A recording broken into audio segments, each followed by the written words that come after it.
We may be about to witness a surprise red wave in November. Not only will Donald Trump landslide, but the House will flip Republican, the Senate will stay Republican, and the Republicans will control every branch of the government. Now, you must be saying, surely you jest, Tim. The polls are all favoring Democrats. Joe Biden's the favorite. The Democrats are favored to win back the House. They could maybe even win back the Senate. And you're right. That's true, too. You see, the reality is the polls are almost meaningless. The swing between one poll to the next, I can't even track anymore. I saw this story from The Hill, from Fury.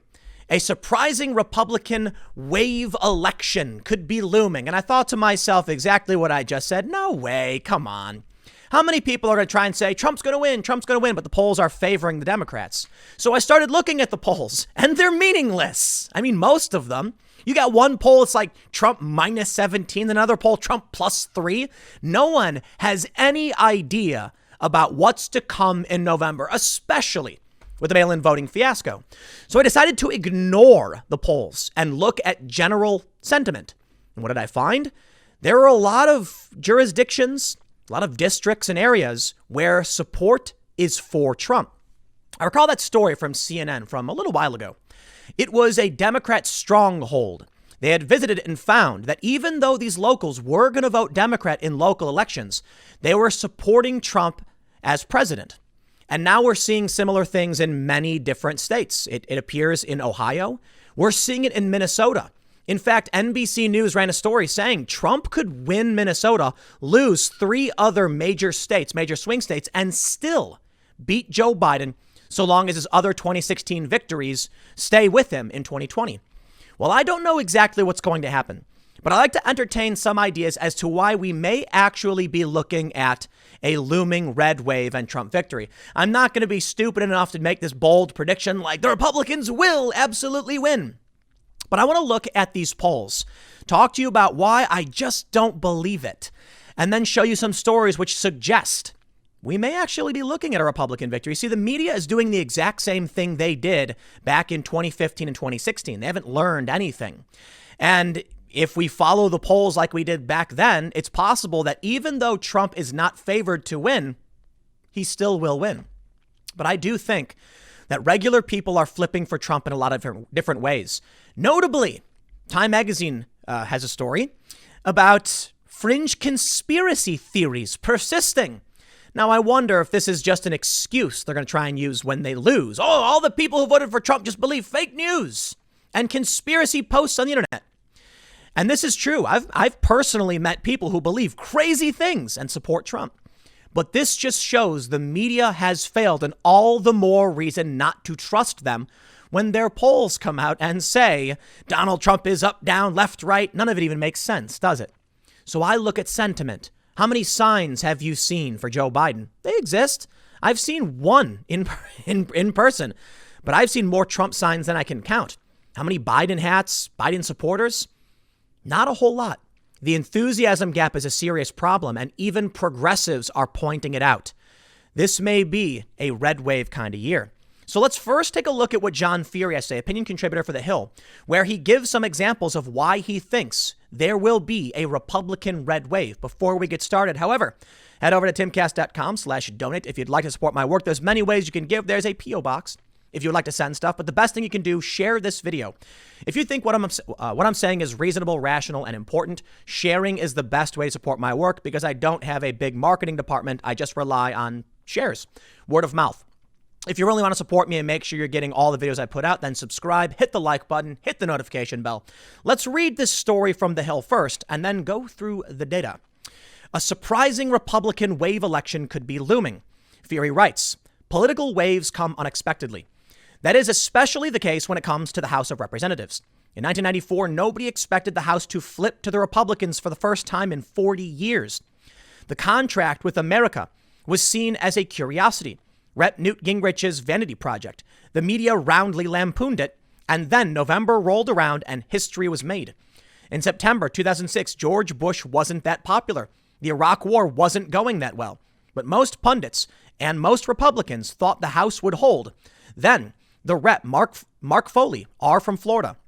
Scandal consumed Washington, and Nancy Pelosi was swept in as history's first female Speaker of the House. In September 2010, after the Tea Party summer, the smart set still didn't see how the future would unfold. I remember seeing an analysis from an investment bank which confidently predicted the House would stay in Democratic hands. Oops. The election in 2018, perhaps, was more predictable. The Democrats raised unprecedented gobs of money and mounted unprecedented opposition to the unpredictable presidency of Donald Trump. But that new House majority was built on an unsteady foundation of districts that were initially captured by Trump 2 years before. Which brings me to my first point. How many of these districts were moderate districts that were looking to a Democrat who would be just outside of the culture war? Please bring back kitchen table issues. We want health care. We want to talk jobs and immigration, not this orange man bad stuff. The joke I often make is that just like Isildur with the One Ring in Lord of the Rings, once they got elected and they stood atop Mount Doom ready to cast Orange Man Bad into the fire, they turned and said, no. Instead, they decided to impeach Donald Trump. Okay, if you don't get the reference, the point I'm making is that we elected these people, the moderates did, because they wanted someone to go in and stop the bickering between Democrat and Republican. Instead, what happened is they got in, and as soon as the Democrats had power, they all yelled collectively, Orange Man bad. Let's spend all our time trying to impeach him. Getting very little done. So why would voters still trust them? Maybe they won't. It's just one reason they may feel betrayed and switch back to Trump. Let's read more. Most analysts now believe that Trump will lose his bid for re-election and Pelosi will stay on as speaker. But I wonder if that's true. What are Democrats running on? Well, the smart ones are running on healthcare, the same issue that carried them to victory in 2018. But the top of the ticket isn't focused on healthcare. It's focused on hating Donald Trump. Will hating Trump work in districts that went for Trump the first time? I don't know. No, personally, I think no. These were districts that voted for Trump. They didn't hate the man. They wanted results. When they felt like they weren't getting results, they voted in Democrats. The Democrats then tried to impeach Trump. And boy, maybe they'll just sit this one out, in which case Trump's fervent and vocal base will sweep in, giving him the victory. He says it certainly works on raising money from the uber wealthy who despise Trump because he is a traitor to their class. But for normal Americans, those who want to get back to work, those who want their schools to reopen quickly, those who want to be able to dine outside without getting harassed by masked marauders disguised as social justice warriors, those who respect the police and the American flag, hating Trump isn't the main message they want to hear. He goes on to say, I look at the middle of Michigan, the 8th and 11th districts, and I see voters who voted for Trump, but also voted for Governor Whitmer. And I wonder if they are so enamored with the ridiculous lockdowns that have closed small businesses and penalized citizens who wanted to visit their cottages and do some recreational boating. The fact that the governor's husband pulled a "do you know who I am" when he tried to get his own boat only made the situation worse for the Democrats in the Wolverine state. Not just that, but 400,000 people in Michigan have signed a petition to recall Governor Whitmer's to repeal Governor Whitmer's emergency powers. Suffice it to say, many of these people are not happy. And those people who signed that petition may get out enthusiastically for Donald Trump.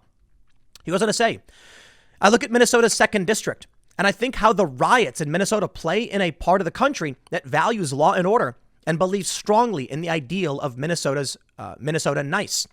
They might not love Trump there, but he beat Hillary Clinton by 1.5 points in the district, and Republicans are investing serious resources to win the state for the first time since Nixon in 1972.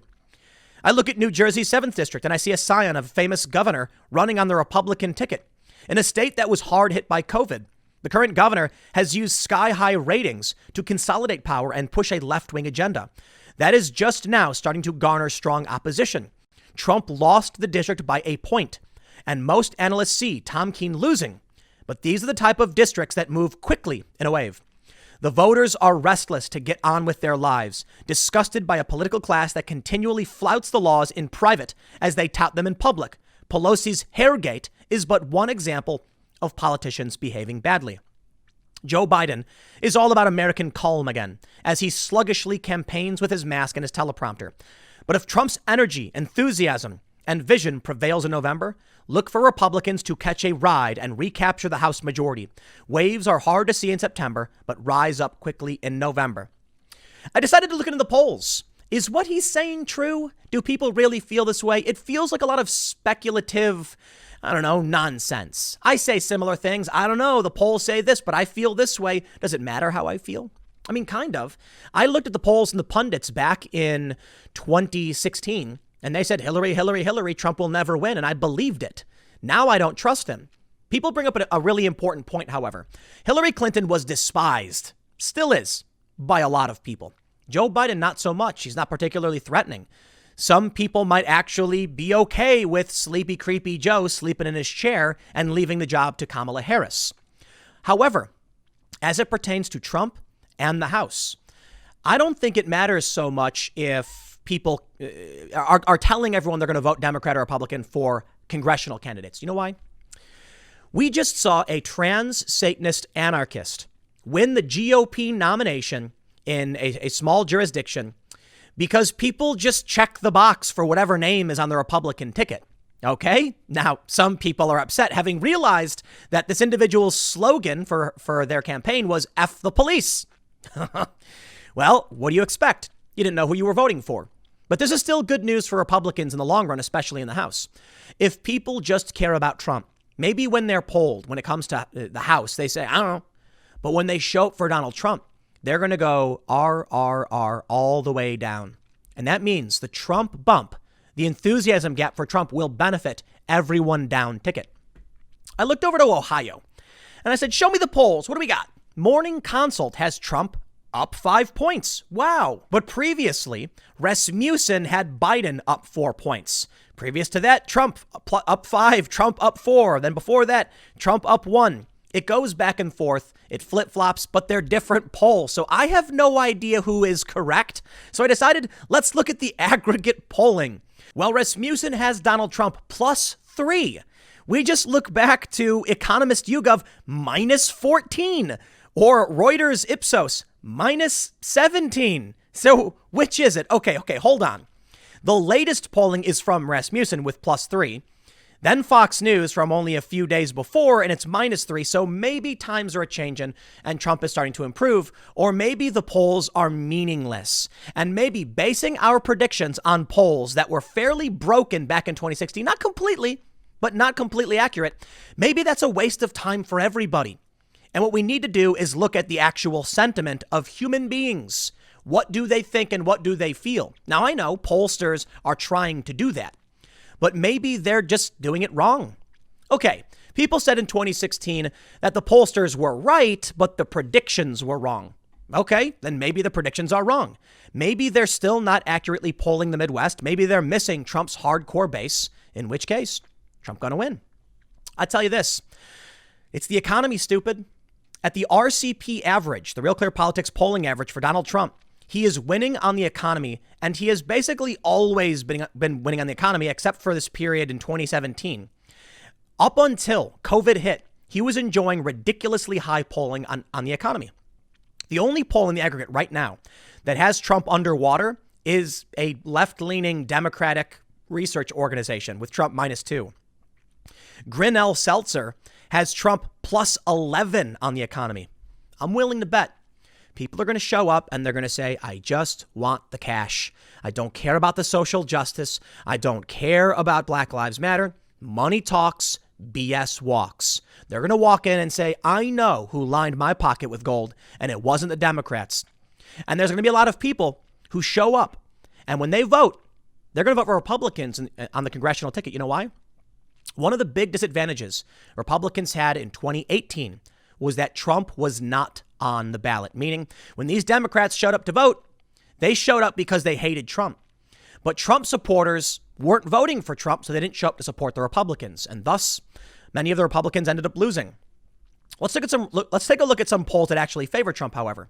This one from NBC News, really, really shocking to me. Check this out. Trump is trying to flip Minnesota. He'll need the Iron Range. The historically blue area with a tradition of organized labor surprised the country when it swung for Trump in 2016. He will need to expand that margin this year. But although the title doesn't say it, they actually point out that Trump is kind of probably on track to win Minnesota. Check it out. They say When Norman Johnson started working as a miner on Minnesota's Iron Range in the 1970s, he kept his conservative political views to himself. By the time he retired this summer, he felt comfortable passing out Trump bumper stickers to coworkers and putting campaign signs in his front yard. For a long time, you were hard-pressed to find a Republican. Now they're all over the place, said Johnson, 65. Once reliably Democratic and home to strong labor unions, the Iron Range could now help deliver President Donald Trump's Minnesota's 10 electoral college votes, a flip that could help re-elect an incumbent facing difficult prospects in other important states. NBC News says, if Trump can flip Minnesota, he could lose Michigan, Wisconsin, and Pennsylvania to Joe Biden and still get reelected if he holds the rest of his 2016 victories. Maybe you saw the story. 6 cities in the Iron Range endorsed Donald Trump for re-election. And you got a guy, testimonial, one guy, sure, says there's Republicans all over the place. That sounds a lot like what other people are saying about seeing Trump flags everywhere. Maybe the sentiment and the anecdotes are better evidence than the pollsters. Maybe not. You know, the plural of anecdote is not data. Just someone telling us a story doesn't mean it's true. But I have to wonder, I really do, because we saw something similar in 2016. I remember hearing a story. Some personalities that I know who work in news and finance had told me that they were living in Europe and everything they saw in the media was everybody hates Trump. They flew back to the U.S. and they landed in North Carolina, where they saw nothing but Trump flags and Trump signs. And they thought to themselves, whoa, the media has to be wrong about this. This journalist class must be getting something wrong if all of these flags are everywhere. And yeah, they are. I bring you now to 60 Minutes. Donald Trump's conversations with Bob Woodward about coronavirus, Black Lives Matter, and nuclear war. In taped conversations with a Washington Post journalist, President Trump said he wanted to downplay the severity of the coronavirus. And the recordings reveal the president's view on how close the U.S. came to nuclear war with North Korea. Scott Pelley reports. Scott Pelley interviews journalist Bob Woodward. Journalist Scott Pelley interviews journalist. Journalist interviews journalist to complain about Donald Trump. Journalists say Orange Man bad. Is this supposed to convince me? Do I care what the ivory tower elites have to say? I don't. I don't care. When will these journalists learn that they represent this fringe group of privileged elites that do not represent or even understand regular working Americans? Apparently they never will. Because the joke I made was, this is it. The one thing America finally needed to wake up to the horrors of the Orange Man, a journalist interviewing a journalist complaining about Trump, as if that's something we haven't seen 50 billion times. Oh, we have. The Atlantic is noting it. The media learned nothing from 2016. The press hasn't broken its most destructive habits when it comes to covering Donald Trump. I love how there are like people waving their arms screaming in the media, like some people saying, stop doing these things. You are helping Donald Trump. But they don't listen because they're addicted to him. They are addicted to Trump. They love him. They love to hate him, but it makes them money. They don't want to stop. They can't stop. What do? I love hating on the media too. What can I say? The Atlantic says, we're seeing a huge error and a potential tragedy unfold in real time. That's a sentence that could apply to countless aspects of economic, medical, governmental, and environmental life at the moment. What I have in mind, though, is the almost unbelievable failure of much of the press to respond to the realities of the Trump age. Many of our most influential editors and reporters are acting as if the rules that prevailed under previous American presidents are still in effect. But this president is different. The rules are different. And if it doesn't adapt fast, the press will stand as yet another institution that failed in a moment of crucial pressure. Let me tell you. You see, they're not saying to the media to get in touch with regular working class people, talk to Americans and be authentic. They're saying stop playing by the rules. They haven't been playing by the rules, dude. That's the problem. Which brings me to one of the more hilarious stories we've seen yet. From Time magazine, how conspiracy theories are shaping the 2020 election and shaking the foundation of American democracy. Let me tell you this. If the media just played by the rules, reported fairly, stopped editing Trump out of context and screaming Orange Man bad nonstop, and gave him a fair shake on the things he did well and the things he did and the things he did poorly, perhaps the American people would trust the press more. They don't. So what do you get? Conspiracy theories. And this story from Time is actually quite funny. They talk a bit about QAnon. It's kind of silly, though, because some of the people they interview are talking about the problem of trafficking and how the Trump administration, the federal government under Trump, is actually rescuing a lot of kids. They then say they're parroting elements of the QAnon conspiracy. You know what? I don't care if they're criticizing or insulting Trump supporters as conspiracy theorists for believing things. I think a lot of these conspiracy theories are legit nuts, for sure. But I don't care if they're criticizing them. People are going to look at this story and they're going to say, oh, no, Trump supporters are so dumb. So what? They're still Trump supporters. And these stories and these theories are animating them to go vote, right? Maybe this is why we'll see a red wave, because no one trusts the media anymore, because they were wrong in 2016 about so much, the pundit class, and they're false. They pull Trump quotes out of context. They lie about everybody. They lied about me. If they're lying, why should I believe them? And that leads people to seek out alternative means of communication, in which case they go online, they talk to other people, and they start believing in many different things. Many of these things become unhinged. I don't trust the media. I'm doing air quotes here because I do use mainstream media as sources when I can verify them. It's quite difficult sometimes. But the problem is that you do have a specific Democrat class in the media that seems to just frame everything in a positive light. I'll give you an example. You take Antifa and the Proud Boys. They fight. The reality is the Proud Boys decide to do a First Amendment protest marching around waving American flags. Antifa decides to confront them and start fights. This is a tendency. It's not always, but it typically is the case. Like 9 out of 10 times, 10 out of 10 times, it's Antifa showing up to confront Proud Boys who just want to walk around. The fights are 9 out of 10 times started by Antifa at that point. What will the media show? 9 out of 10 times, it will show the Proud Boys and claim they're far-right extremists starting fight with peaceful protesters. Take a look at the riots. Remember when the MSNBC guy was standing in front of a burning police station saying it's mostly peaceful? Ah, yes, mostly peaceful. Yeah. Serial killers are mostly peaceful too. They only kill a small fraction of the people they come across. And people see this and they're like, what are you talking about? The riots are horrifying. Why can't I get an honest take from the press? You're not going to be able to, unfortunately, because they're more interested in defending, at least most of them, not all of them. They're more interested in defending their perspective, their frame of mind, and they are also ivory tower elites. So what do you think happens when you put Bob Woodward and Scott Pelley in a room together and have them talk to each other? Regular Americans roll their eyes and say, oh, enough already. The orange man is bad. I just don't care. And then people do their own research. Many of these people watch a Trump rally and realize the media's been lying. Some of them go down deep, dark rabbit holes of crazy websites and start reading crazy things and then believe crazy things. But guess what? They're all going to vote for Trump. So what does it matter? You've lost the trust of the people. The establishment is crumbling. The media has failed. And people will believe insane things because of it. But at the end of the day, they're all going to vote for Trump, right? Look, I don't know if there's actually going to be a red wave. I think there are many reasons to suggest that could be the case. But maybe the polls are accurate. I mean, Politico wrote not too long ago that they still can't accurately track Trump's base. And if we're looking at a huge margin of error of like 5 points on top of the existing margin of error because they can't track Trump's base, then Trump is winning across the board. Maybe Trump just wins a narrow victory in the Electoral College like he did in 2016. But will the Democrats accept it? That's the scary part. You see, the writer, Fury at The Hill, saying that it may be a surprise to people.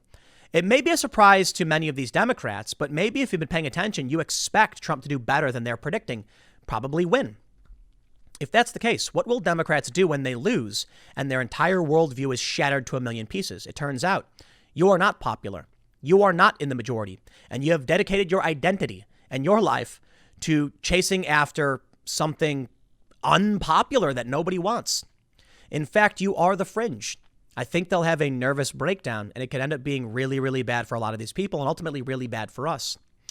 David Sirota of Jacobin Magazine says you're not being loyal by staying silent as Biden depresses voters. As Biden has ignored the Democratic base, polls now show he faces an enthusiasm gap. Progressive pressure is needed to force him to energize Democratic voters and defeat Trump. I don't know if he's right. I think the far left lurch is costing the Democrats union voters and, union Democrats. The far left lurch is scaring people away from the Democrats. There's no enthusiasm because the Democrats are split down the middle. How could they possibly win if progressives don't want Biden and they're mad at him, and union Democrats, middle of the road Democrats, don't want Biden because he's entertaining the far left too much? What do you do? I don't know. But Trump is picking up all the support on the other side. So you know what? Maybe there are many, many reasons to suggest the polls are all wrong. I don't know for sure, but I can add one more time. If we're getting a ridiculous violent swing, -17, +3, -14, it could just be that the media news cycle is erratic and insane, so people's opinions are changing like to ridiculous degrees. Or it could be that most people have made up their minds and the polls are bunk. In which case, I'm going to base my expectations off of what I see in the streets. And what do I see? Blue Lives Matter flags, Trump supporter flags. I'm in the suburbs. I'm in a blue suburb. I'm in a Democrat suburb. And I see very little support for Biden. But that's the issue there. The enthusiasm for Trump is more about, do you support him or oppose him? There are people who want to enthusiastically oppose Donald Trump too. So we will see. We'll see. Who will have the bigger base? I don't know. For that matter, who's going to cheat? I think it'll probably be the Democrats. So we'll see how it plays out. I'll leave it there. Next segment's coming up at 6 p.m. over at youtube.com/TimCastNews. Thanks for hanging out, and I will see you all then.